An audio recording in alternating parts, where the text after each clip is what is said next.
and welcome to the Holloway poetry series event.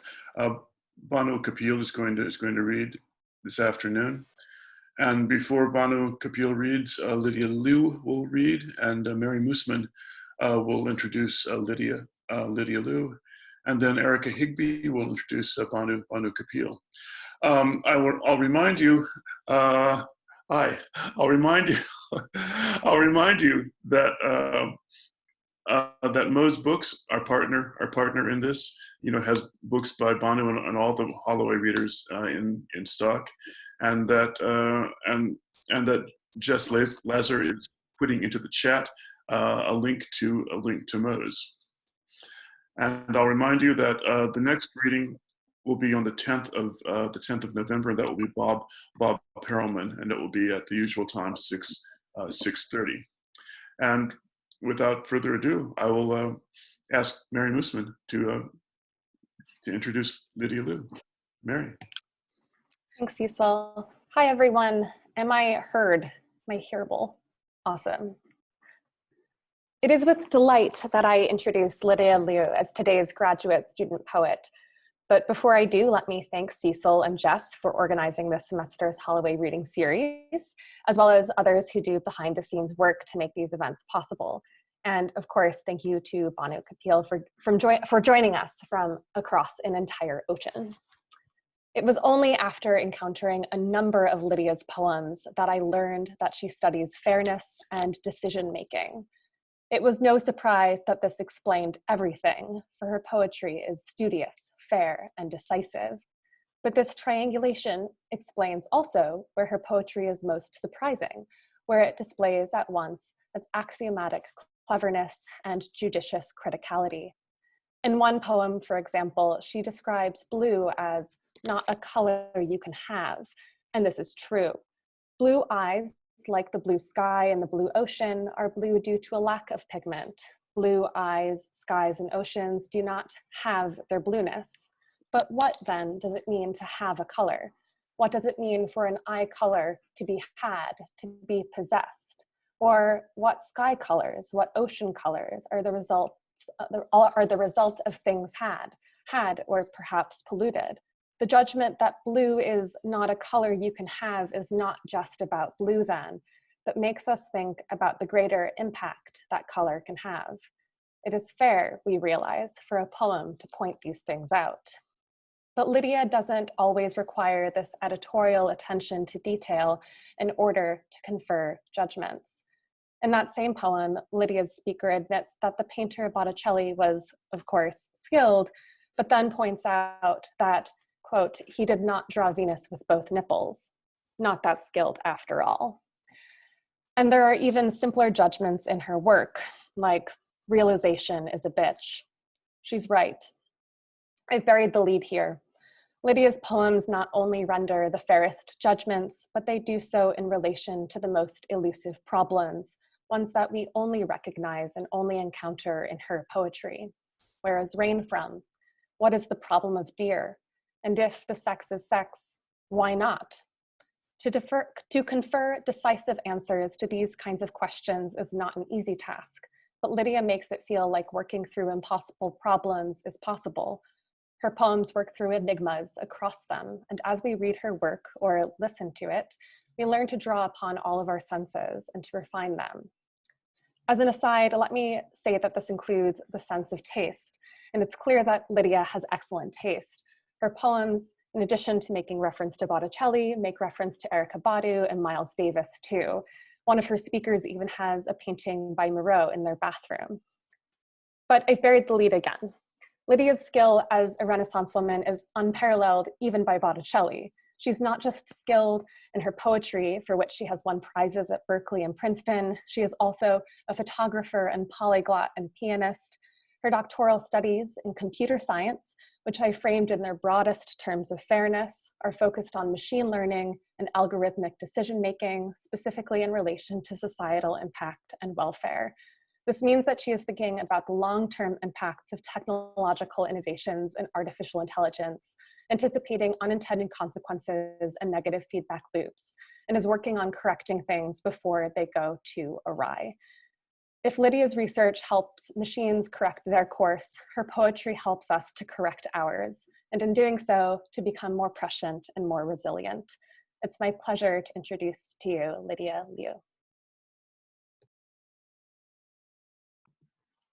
Thank you so much, Mary. That was so unfair because now I cannot top that. But thank you so much. That was really wonderful. And I want to say thank you, Jess and Cecil, for organizing this and for having me here today.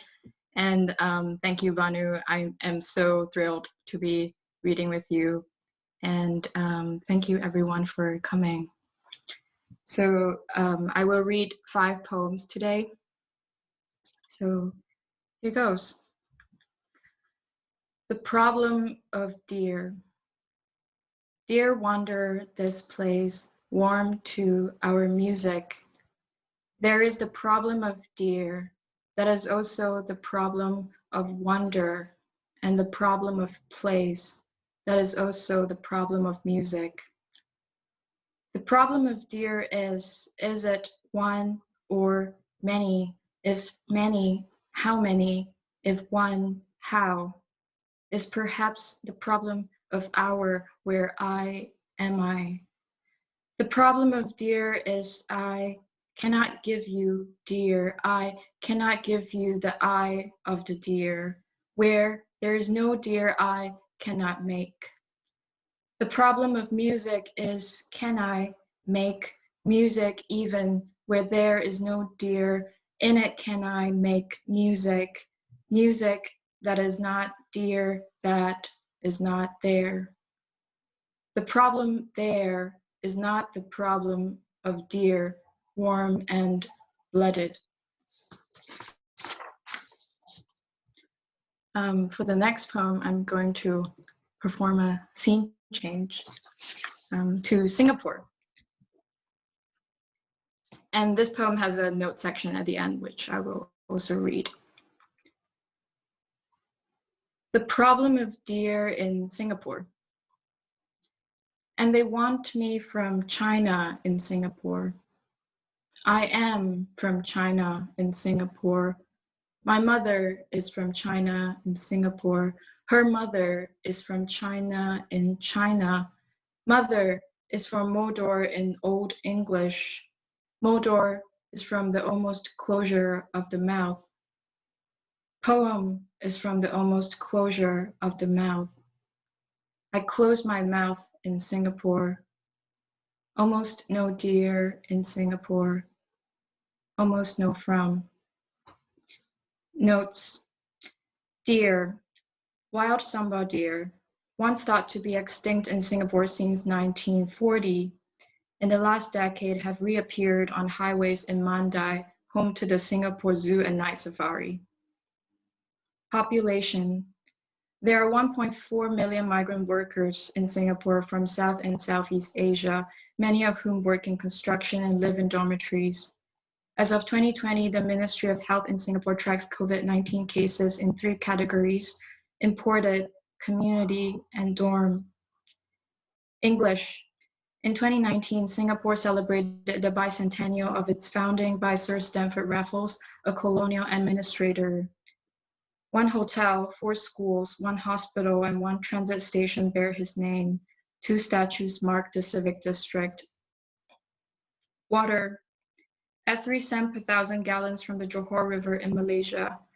The agreement expires in 2061.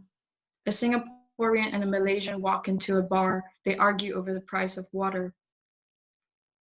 Sand. To reclaim land from the surrounding sea for a growing population. Indonesia banned sand exports to Singapore in 2007. Sand mining in the coasts of Riau, eastern Sumatra, has destroyed 400 hectares of seabed and coral reefs. Singapore, from Sanskrit, contested, Lion City.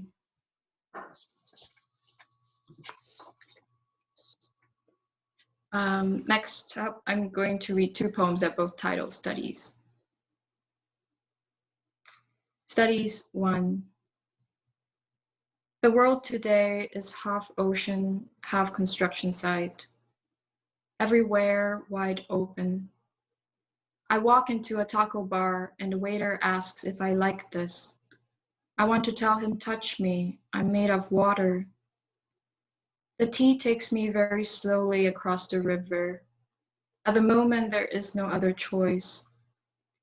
Frequencies are not real. Even the semantics of our eyes are inconsistent. The tunnel went on, pleased with its overtones. Others have the loudness of their hands. If I can't be heard, I look into your eyes, blinking once for yes, twice for indecision. What is the frequency of blue? Irises are blue for the same reason as sky or ocean. It is not a color you can have. Have as in possess, as in paint with. Not in awe of likeness, but of something close to study. Viridian was mixed into her skin, and Sargent would paint water with the same longing. In the blue room, I longed for blue. In the living room, someone is talking about Chinamen and their screaming children and dirty culture and Botticelli. Sketching a yellow canary then, I think about closeness as asphyxiation. There are no borders anymore. Despite that, I still have a Chinese look about me. Skilled as Botticelli was, he did not draw Venus with both nipples. In other words, we saw beauty in the unsaid. The way I breathed you, even apart, sound travels further submerged. At low frequencies, waves compress the chest walls. Everything is bluer than blue. The floor of the ocean, its alkalis, how willing to move, today as any other. Studies 5. In the last scene of The Godfather, after he tells Kay, who before that was Apollonia, who before that was Kay, no, they embrace. He surrounds her with his hands once more. Enter the cornet. You vibrate your lips against the mouth of the cornet, which replaces his hands, which are also from his father. The cathedral is a pair of right hands carved by Rodin in 1908. The hands about to clasp are intimate in a way that is also impossible if one thinks about the feet. The chirality of a hand, among other things, explains why one remembers where one has been touched. So, last poem. Paean to Hair. In the morning after, she wrote about her tangled hair, ink and brush. Later, the poet ordained as a nun. At primary school, my yellows were mildly transgressive and did not, as promised, darken with age. In Barcelona, I saw a painting by Miro, Hair Pursued by Two Planets, or Cabell Perseguit per dos planetes in Catalan, and bought it for the bathroom. Through metaphor, I wield a power I do not have. That weekend, Gloria leaves sea waste on the beach of Barceloneta. What is the meaning of clean? Every now and then, a stray eyelash interrupts my processes. The other day, you tried to Google imminence in the sun. There was no internet. I liked your hair long and dark and butter, and even how it does not mingle with mine. How it creeps up your neck like wisteria, trained to the walls of that summer house, then lower than you can see, slowly, strangling its foundations, clogging up the drain pipes. Thank you.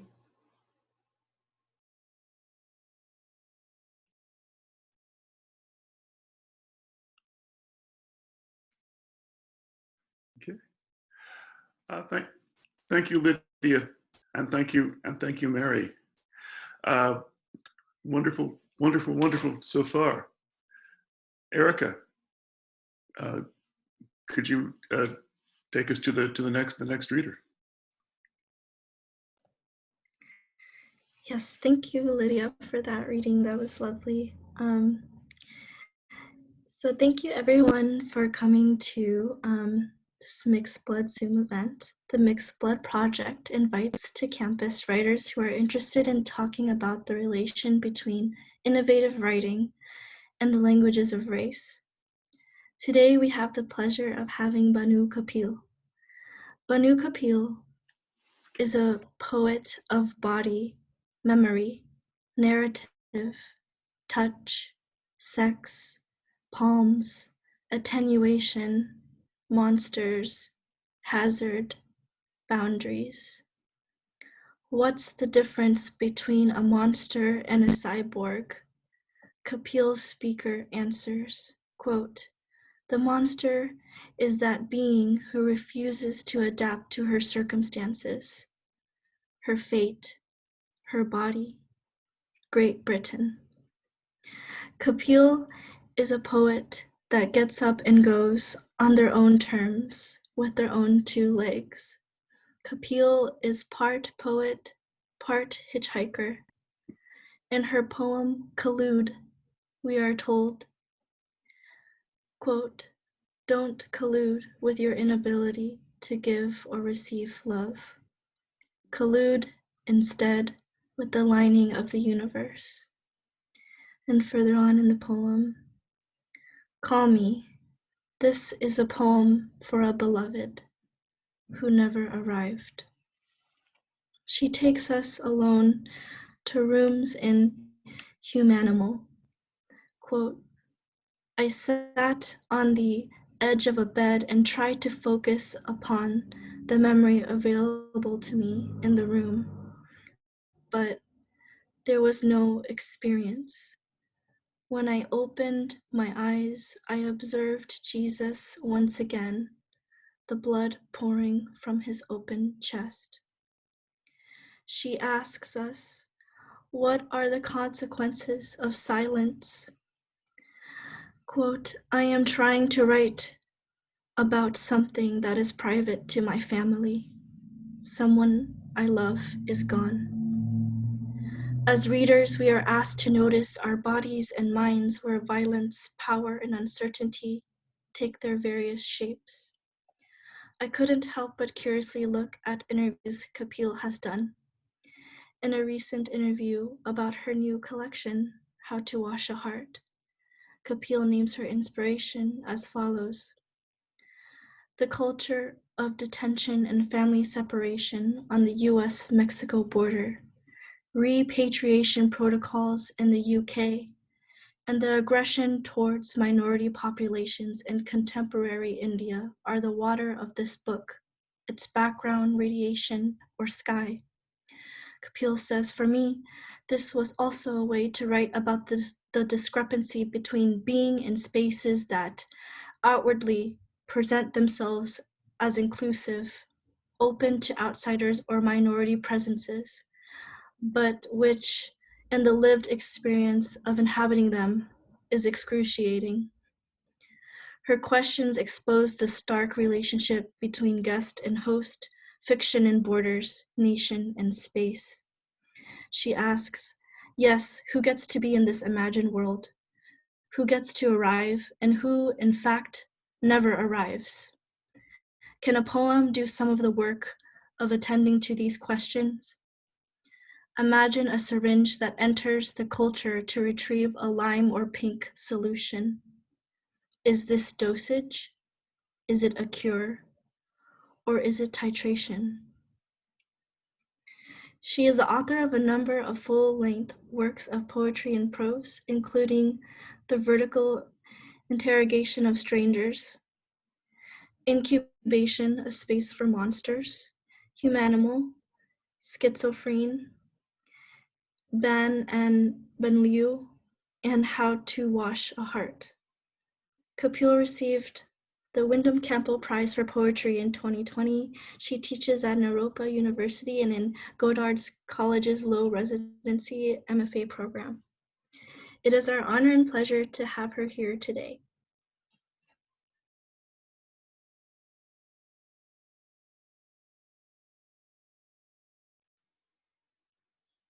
Thank you. Thank you, Erica. Can you hear me? Erica, it's just you and me at the moment. Thank you. Can you hear my voice? You know, Bhanu, it is a little bit staticky again, like the last time. Yeah. Yeah.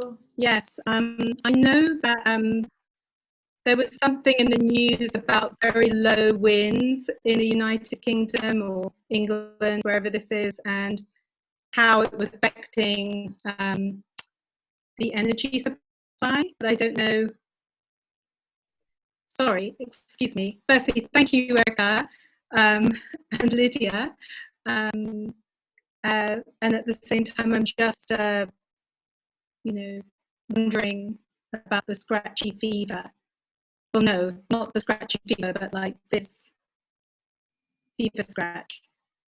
Well, Bhanu, if you want to sign out again and sign back in, I'm sure everybody would be happy to wait the 1 minute that would take.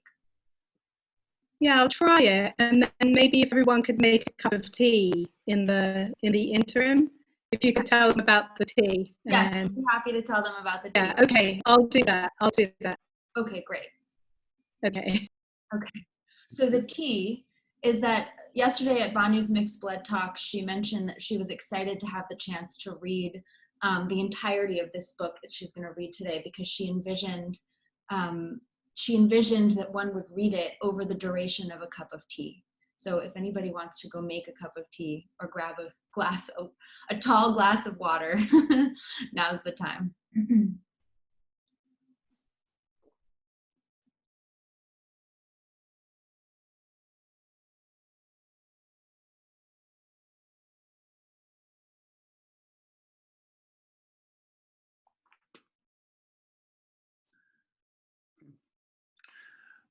Is this a moment for everyone to maybe talk among each other, among ourselves, until she comes back? She's back now. She's joining. Hi, Bhanu. Ah, okay. Hello, I'm here again. Is that a bit better? Yes. Better. Okay. We'll have a go, but Jess, if you would not mind just interrupting me if it starts to go a bit choppy. And then as a backup, I will sit in my wardrobe and record a reading of my entire book, which could be delivered as an audio file to the avid participants of mine and Lydia's reading. Maybe Lydia could get in the wardrobe as well. Those are my ideas. Shall I begin now? Yes. Yeah, okay, great. Well, hello everybody. Thank you, Jess, and thank you, Cecil, for making this, noon nest for Lydia and I. Thank you, Lydia. Like, what is the frequency of blue? Such a powerful line. I didn't know your work, but I can't wait to learn more about you and to meet you one day. That was a brilliant reading. Erica, thank you so much for your introduction. That was really, really thoughtful and beautiful. Thank you so much. I had to come up with a plan to get back to England and leave you all. And so I thought, I'm going to write a book that someone could make a cup of tea in England, and by the time they'd finished their tea, the book would be over. So this is all part of my comeback, which is going quite well under the circumstances. A comeback, that is, as a British poet. It's really different out here, and I miss you. And I miss my annual or every now and then visits to the Bay Area for sure. So I'm going to read. I've never read the whole thing aloud, but Cecil said 40 minutes. I've never read that long ever in a poetry reading. So I'll just kind of feel in my body if it feels all right or not all right. And I know that some of you were at the talk yesterday, and so for me, perhaps this reading performs the metabolizing function that I gestured to yesterday in my talk. We'll see. So, great. Let's begin. Let me have a sip of my tea. Oh, I should put my glasses on. Hang on. There we go. Those are my new glasses. Okay. Wait, I've got another prop. Here it is. This is a hand-knitted scarf that you will learn about shortly. And this is John Betjeman in a second-hand bookstore. Don't know if you can see that. I found an identical copy to the one I carried around as a rancid Punjabi teenager. So it's quite warm, so we'll see how that goes. Hand-knitted scarf, John Betjeman. Okay, let's do this. How to wash a heart.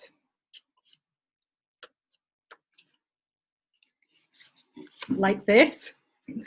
It's inky early outside and I'm wearing my knitted scarf like John Betjeman, poet of the British past. I like to go outside straight away and stand in the brisk air. Yesterday, you vanished into those snowflakes like the ragged beast you are. Perhaps I can write here again. A fleeting sense of possibility, K. Keywords, hospitality, stars, jasmine, privacy.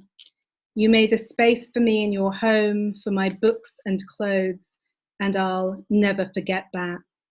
When your adopted daughter, an Asian refugee, as you described her, came in with her coffee and perched on the end of my cot, I felt so happy, and less like a hoax, showed her how to drink water from the bowls on the windowsill. I don't want to beautify our collective trauma. Your sexual brilliance resided, I sometimes thought, in your ability to say, no matter the external circumstances, I am here. From this place, you gave only this many desiccated fucks about the future. Day by day, you discovered what happiness is. As your guest, I trained myself to beautify our collective trauma. When night fell at last, I turned with a sigh towards the darkness. I am about to squeeze out an egg, you murmured, as you kissed me goodnight. Hold a funeral for the imagination, I thought. To my left is a turquoise door, and to my right, a butcher's table. Above you is a heart beating in the snow. When I described the set of my play, an environment more vivid to me than the memory of my childhood home, your face turned green. What made you know something was over? The milk in your eyes scared me. In that moment, I understood that you were a wolf, capable of devouring my internal organs if I exposed them to view. Sure enough, the image of a heart carved from the body appeared in the next poem you wrote. There's a bright call of fire and cream as I write these words, stretching out these early spring or late winter mornings with coffee and TV. I don't remember the underneath, everything I will miss when I die. It's exhausting to be a guest in somebody else's house forever. Even though the host invites the guest to say whatever it is they want to say, the guest knows that host logic is variable. Prick me and I will cut off the energy to your life. How to wash a heart, remove it, animal or ice. The curator's question reveals their power style. If power implies relationship, then here we are, at the part where even if something goes wrong, that's exactly how it's meant to be. Your job is to understand what the feedback is. It's such a pleasure to spend time outside the house. There's nowhere to go with this, except begin to plunge my forearms into the red ice that is already melting in the box. My spiritual power was quickly depleted by living with you. Like an intrusive mother, you cared for my needs, but also I never knew when you might open my door, leaving it open when you left. My identity as a writer was precarious during the time I lived with you. Once you locked me in, an accident, my spine against a tree when I dreamed that night. Contact nature on all fours, said the counselor, slipping off her chair onto the floor. Help me to repair what is broken and immortal. Is that the bin? I come from a country all lime pink on the soggy map. Destroy me, my soul whispered. Eat me, bones and all. Crush me in a vise. Stop me from walking out that door. The balloon deity I made from the condom on the floor was purgative, revolting, brilliant. Her lips were pursed.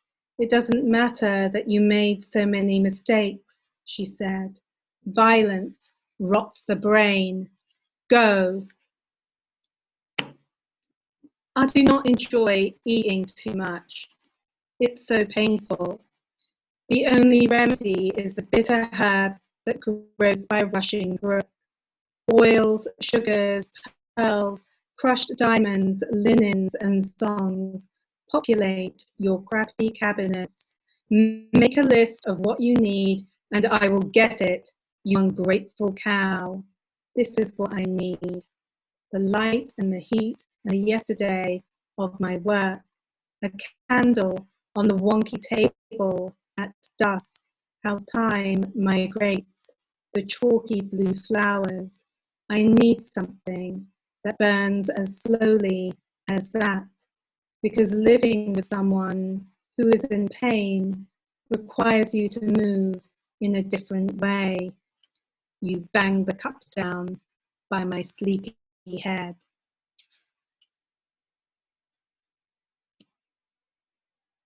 Don't forget me, I whisper to my father. Give me something to eat. I'm so hungry, I call out to my mother. The conditional care of even these imaginary parents excretes a hormonal load. Am I safe with you? Or like a baby crawling on the bumpy carpet, am I my own mother actually? Imagine a baby developing so rapidly that by nightfall it has ripped through the pale blue smock to reveal, to evolve beyond the limits of the human. I remember how my mother woke me up so early to look at the bloody stars. My grandfather fermented the yogurt with rose petals and sugar, then buried it in the roots of a mango tree. Come here, he said, extending the sweetest fruit I have ever tasted come June. On the far side of the orchard, he grew saffron, and the mangoes there were red and pink. In the dry well, he planted a pomegranate tree. This is where they threw the bodies come August noon. Can you find your way home by smell? Metallic, the air tilts along a diagonal line. I smell the pollen of the flowers of the mango tree, which once concealed a kill. For lunch, my mother made okra with caramelized onions, a feat. The wet caps she stuck to my forehead, cheeks, and nose. Grimacing as the gates of the school swung open, I was a joke. The children, who were children like me, fled. I was alone with the slime dripping down the neck of my red and white dress, nettle bites lucid on my shins, because I ran through the alleyways and not the streets to get here, a hot yard. Shame invites the sun to live in the anus, the creases of the throat. The priest brought my mother home. My father fell over in the snow after drinking his guts out. The world was falling down around my ears. When our neighbors said go, we fled, our hearts beating like a fish. Hello, sang Lionel Richie on the taxi's orange radio. My grandfather burned his notebooks, then scraped the ash into a hole he could button up. Don't ask me to remember the word for zip. My secret is this. Though we lost all our possessions, I felt a strange relief to see my home explode in the rearview mirror. Monoracial, we fetched up in a place without discrete racial categories. Our hair no longer felt like our hair, no matter how long we combed it with milk. The messages we received were as follows. You are a sexual object. I have a right to sexualize you. I'm not an individual. You are here for my entertainment. You complain too much. Your sexual identity is not important. The way you talk about what happened to you is a catastrophic representation. Merry Christmas, little pig. A scream was heard, a scream. Psychosis creams the air, giving it a peculiar richness and depth. I dissolve a lozenge beneath my tongue for courage. But now Will Ransom and Cora Seaborn have fallen in love, and I feel so much better. Peel an orange from the market, remove it from a paper bag, the city like a thin piece of muslin stretched over the drain pipes, steeples and bees, a grey ribbon tied around the wrist. You could see it growing taut. Please. Here in the black and silver cafe now, and it's wonderful. I love the alien foliage in the bathroom. Dee is reading Madame Bovary in a translation by Lydia Davis. My first friend in this country is gorgeous, lanky and blonde. How long have I been gone? I rarely think of the bright brown eyes of my childhood friends, the unreachable memories of foraging for red and white toadstools in the forest. Though the outer conditions are xenophobic, I only want to bask in this exotic friendship.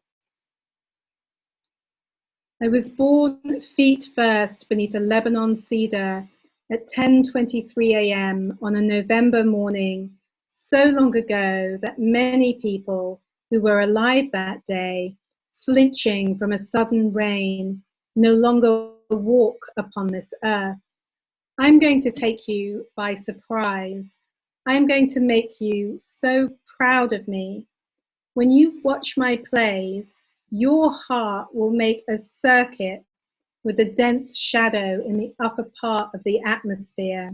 The clouds will rain green frogs the size of fingernails, and we will scoop them up with our hands. Sometimes I lie down on the earth to connect with its copper plate. You won't have to love me for very long.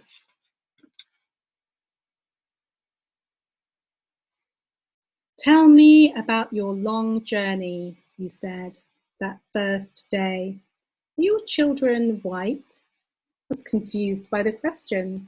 Perhaps I misheard. What was it like? I said, there was a river and the poets loved to soar in its pallid current, a goat deprived of its innards, then sealed, inflated, sewn up by a cobbler in a nearby colony. When the snakes appeared for the first time, the poets sat on the banks of the river with a hand-stitched flag and sang a song called Guga. No, you said. I want to hear what happened afterwards, not before. On the second day, your daughter, adopted at the age of 10, appeared at the brim of my bed. I was still healing, unable to reset. It's not the men who exile me, it's the women. I don't trust the women, wrote Aurora Levins Morales. It was already clear to me that you would dig up the sky, but this, your daughter's visit, I could tolerate. When's the last time you saw a werewolf? It's extraordinary how afraid I am all the time. What I would have said. Speak. Bhanu, it's just started to get staticky again. I don't know if you want to leave and come back, but you could. That is the end of my reading. Oh no. Oh, I mean, no. it's not the end of the book, but why not? It does. Why not? I mean, I don't. can't hear you. I'm going to go move to chat.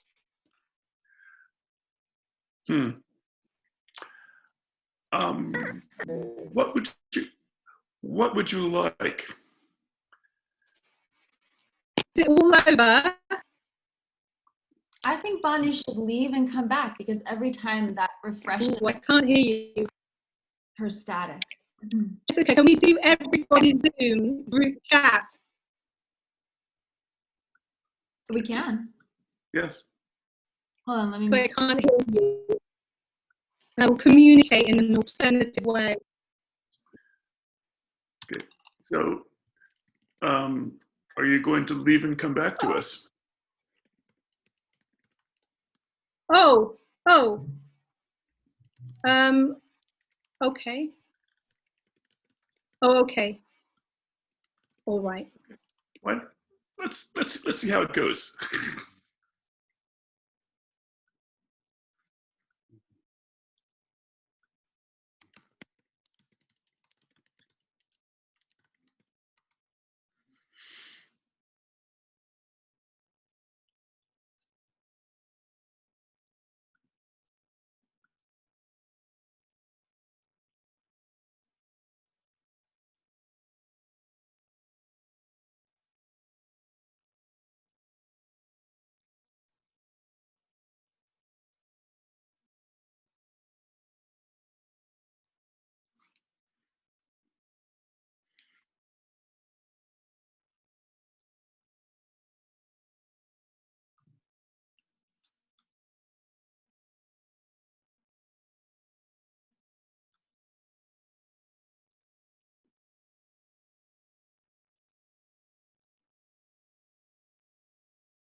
The honored guest returns. Hello again. I thought it was over and I'd shouted speak, and so I thought that was it, but shall I just keep going now? Yeah, so far so good. You're sounding Okay. good. So the whole book comes out of being in Berkeley in 2018 and seeing a newspaper. And it was a newspaper article of a couple who had taken in someone with a precarious status into their home, like a lodger, you could say. And I was fascinated by the facial expressions, actually. I had trained and worked for many years as a body worker and had gone through a period of like really studying the muscles around the mouth that contract during different emotional states. I was fascinated by disgust, for example, which is a fleeting micro expression that people can immediately see. You immediately take it in, and it's very hard to conceal that that flicker. And similarly, it was something else around the mouth that struck me and which I then fictionalized. So I shall now carry on. And I think I was on section 3. And in this section, I think the host and the guest are beginning to speak to each other.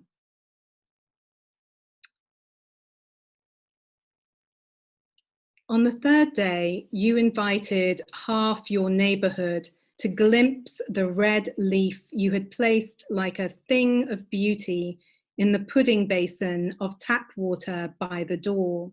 Was I your art? My involvement with your family was an act of volition and consensus. The political face you showed to your neighbors, for example, was contra-regime. My links to the community of writers I had been a part of had broken overnight, and so I smiled and laughed when you did. I was not stupid. I was not confused. On the fourth day, I dreamed of early scenes, how villagers cooked bread with sugar, then threw it in the river. The fish gobbled it up. Sure enough, the drought ended. Once they burned my dolls and all the handmade dolls of the girls in the village. What will you sacrifice for rain? Imagine a heart suspended in the moody blue sky above the pyramid of orange clay. With a bright voice, a voice that was too loud, you broke my trance. Is she really still asleep? On the fifth day, my cousin barged in. He was an architect of pre-war life. In the oily bag he offered me, deep-fried savory pastries gleamed. Do you remember when Bumma ran into the trees and roared like a lion, reciting his poetry from the bushes? Binna was so jealous, whispering to the listeners, "Isn't it boring?" Do you remember how insulted Bumma was? "I hope the lions eat you next time," he shouted, stomping off. Yeah, I remember. Like thunder and meteors, your visit reminds me who I really am. On the sixth day, I broke a vase. You went crazy. I sat in the most English of cafes with your daughter, who followed me when I ran away. "I can see the resemblance," said the waitress when she brought our steaming tea. Like two cats trying to catch a mouse, your daughter and I smiled, buzzing with light feelings that exploded when she left into glee. That night, you refused to say a word to either of us. Is silence an axe raised above the head? Day 7.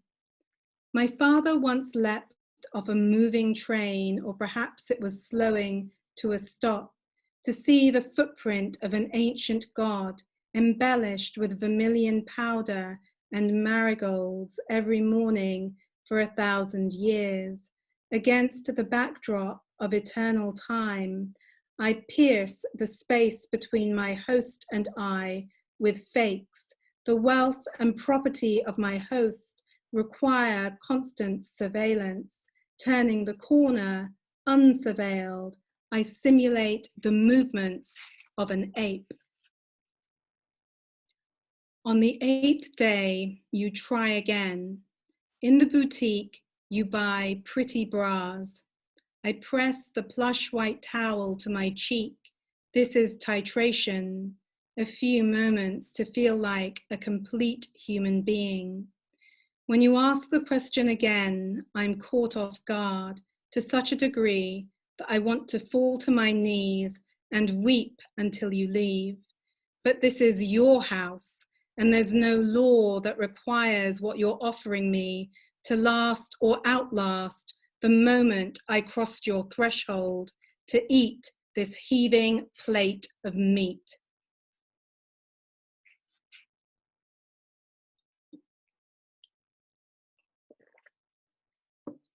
The art of crisis is that you no longer think of home as a place for social respite. Instead, it's a ledge above a narrow canyon. This is where you shit and sleep, dreaming one night of jellyfish in an aquarium in Berlin, a factor of your European stay. Beneath your clothes, you wear a corset of bones, oil, and cabbage leaves, a sticky paste. This causes shame when it's time to disrobe in the facility. They tossed the garnet necklace my mother gave me when I was 10, a brilliant child who studied the history of revolutions in school. Is a poet an imperial dissident or just an outline of pale blue chalk? What happens to the memory of other languages carried in the body as poetry when everyone on the periphery, the people who memorize these poems on their long journeys to other lands, is gone? My ancestral line was decimated, for example, one hot night. How do you live when the link between creativity and survival can't easily be discerned? The answer to this question brought me here. My fingertips bloom on the cream-colored card. Can you delete it? And with a click, a sideways glance, the name a lover murmured at 3 a.m. is groomed. I remember when I was a treasured pet, with casual greed, how I licked that salty cream. Blue nitrile gloves, a drawer that's not pushed in, the Victorian seriousness of the man posing for his photograph, upright and unsmiling, his moustache and satin shirt, fit for tea with a king. So many of my experiences were about waiting, noting the reserve, anxiety, and palpable fear in those guarded rooms. Perhaps you know what comes next, perhaps you don't. Perhaps you have lived your life without error, fortitude, or end. We've come to tell you how much we love you, how well you're doing, squawks the angel, dropping her cloak. But all I could think of was the predator, the one who stops the flow of life with a sweet gaze, then rises up to get you. How can you tell the difference between the smoke of an angel's cigarette and the loving, clear eyes of whatever it is that wants you to go deeper, so deep that peacocks and lions preen and flex in abundance, carved by a steady hand? A door opened in the side of sheer rock, and I stepped through it. Images of an alternative life filled my psyche like wet owls. I could not bear the facial expressions of the people I was closest to, a source of embarrassment, and so I left, never to return intact, or to a home that was intact. Yes, just like everyone else, I had to deal with the strong feelings that moved through my body like sheets of rain embossed with navy blue diadems. How to wash a heart, remove it, then pack it in ice, remove it, then paint it in the course of one afternoon, like Edvard Munch, an artist in transit between love's colors afternoons. The taste of lemon rind mixes with the Norway of dried blood, a country I visited once. The linearity required of immigrants ebbs. There's a cost to that refusal. A small voice pipes up to ask me what I need before I go on. But I have no time for babies. Silk, rubies, scripture written from right to left, a shirt made from raw cotton, earrings torn from the ears in one gesture, a Raleigh bicycle, all the Arden Shakespeares, the nurse's cape I wore to university, a painting of 4 houses on an English lane, pale blue and buttery yellow. Oh, everything. Shoes. Either we dumped it off or it was taken from us in a great boiling wave of human gain. There's no such thing as skin. The host's gleaming hair responds beautifully to the shampoo she has set out for us to share. What's mine is yours, she says with a sweet smile. I don't want you taking her out without asking me first, she continues, holding her daughter tight against her side. I can smell your body odor. I can smell your vagina. Are you wearing your genitals as a brooch? I imagine this is what is meant by the gift of a douche and the yellow bottle of medicated powder. I want to be split into 2 parts or 1,000 pieces. I want you to touch my cervix. I want my dress shredded and my life too, then tenderly resumed or banished. Whatever you want to do to me, do it. To this end, I invited you back, but at the door to my bedroom, the host appeared in her jammies. Listen, we didn't agree to this. When what you perform at the threshold is at odds with what happens when the front door is closed, then you are burning the toast and you are letting the butter fester. Verbally, you state egalitarian ideals. Financially, you hook that brown baby up. But in private, when it's snowing or when the sun is ruddy, a speculative blob, you say no. No to the wet towel on the banister. I've had enough.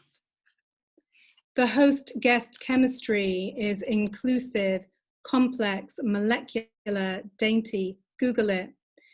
Does the host envelop the guest, or does the guest attract diminished forms of love, like the love a parent has for a child in September and January, when the child is at its most vulnerable? Are these questions enough to violate your desire for art that comes from a foreign place? What are the limits of this welcome? After all, I don't feel anything for you. On the first night, we danced to Embalax. On the second night, I roasted cumin seeds, then sprinkled them on yogurt. Without words, your daughter and I drank water from the bowls on the windowsill, a traditional form of consumption. This shit's not manageable, I wrote on the fourth night, something you underlined and questioned when you found my diary and read from it aloud. Was this the moment that I became an alien form? I dreamed my grandmother was lying face down in a cave, immersed in the lightly flowing water. I dreamed my grandfather was riding a motorbike without a head. I dreamed my father was pouring me a glass of white wine in the kitchen as we waited for the yogurt to cool. I dreamt my mother was crocheting a sun into a dress of copper blue and yellow yarn, smiling and nodding, even as a man unknown to my family span my body from a rusted hook. I want to wake up in the arms of a person I love and drink coffee with them on a balcony that opens up to a forest where the moss glows green in the pouring rain. We are both poets, or one of us is. It doesn't matter to me what this person does for a living or who they are inside gender's hall. Light a candle, beloved, and lay me down on the forest floor. Am I your queen?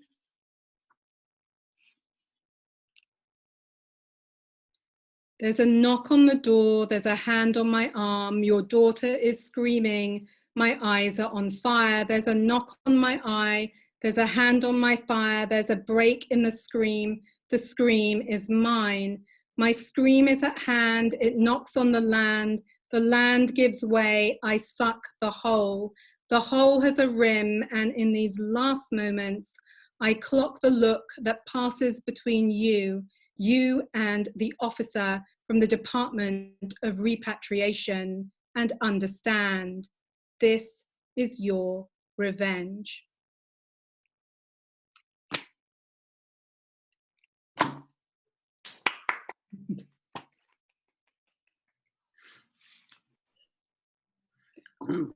Thank you. Thank you. Thank you, Bhanu. Thank you for the journey that you've brought us through as witnesses for the last 2 days.